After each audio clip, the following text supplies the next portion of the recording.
আমরা সবাই হারাম খাচ্ছি, আমি নিজেও ফিল করি। হারাম না খেলে আমাদের দোয়া কবুল হইতো।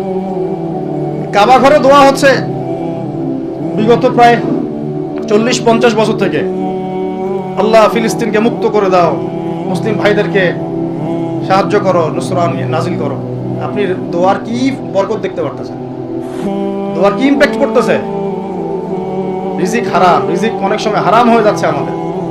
এমনকি হজের মতো মৌসুমে, উমরার মতো মৌসুমে আমরা যে গোশতগুলো খাচ্ছি বাইরে, যেগুলা এগুলো যে কতটুকু আল্লাহর নামে জবাই করছে আল্লাহ ভালো জানে।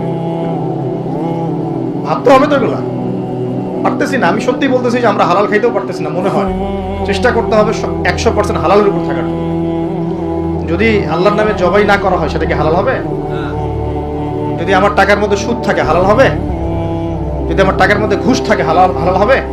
বাংলাদেশের লক্ষ লক্ষ মানুষ নামাজ পড়ে মসজিদে, ঘুষখোর। বাংলাদেশের লক্ষ লক্ষ না, কোটি কোটি মানুষ মসজিদে নামাজ পড়ে, মুসল্লি সুদখোর। অনেক মসজিদ কমিটি আছে সুদখোর।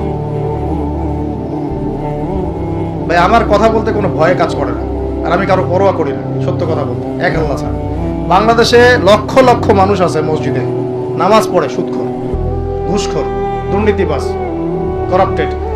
আমরা আমাদের কথা বলছি, দাড়ি টুপিওয়ালা মানুষ, আমরা বহু দাড়ি টুপিওয়ালা মানুষ আছি, সমাজে চলাফেরা করি, আমাদের রিজিক ঠিক নেই, হারাম খাচ্ছি। দোয়া কবুল হবে?